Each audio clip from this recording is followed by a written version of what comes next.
After the alleged beating of two LGBT activists in downtown Palm Springs, News Channel 3 has taken an in-depth look at hate crimes and how they are prosecuted. The big question, when is it an offense? When is it a hate crime? News Channel 3's Joe Galli is in our newsroom with how media attention is shining light on a crime that has steep penalties. Joe. Well, according to the Department of Justice, there's 250,000 hate crimes every year in the United States. Now, let's put that in perspective. That's 684 hate crimes a day, or 28 hate crimes every hour. Advocates for minorities are sometimes attacked, and those crimes from high-profile victims helps bring these crimes to the forefront.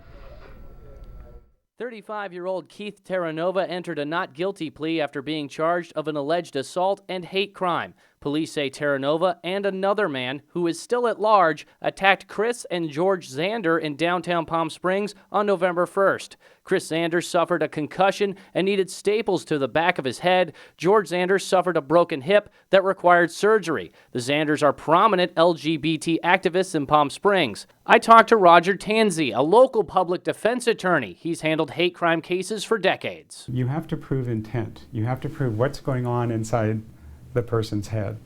Now, if they're attacking somebody with a baseball bat, a black man, and yelling the N-word, their job may be a little easier. Say a person is convicted of an assault with a hate crime attachment, well, then the time that they're going to spend behind bars goes up significantly. So if you were charged with assault as a hate crime, you'd be looking at up to 7 years total.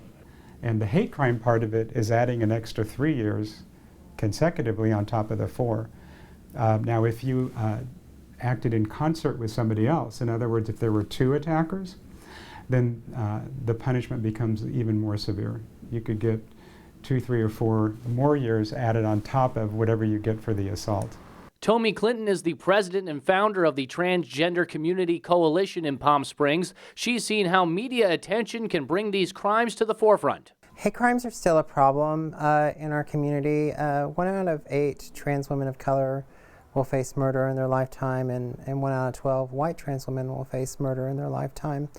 I think in my interpretation of it, seeing the group of people who put all their differences aside and come together to actually address this issue was, I think, the biggest impact in our community.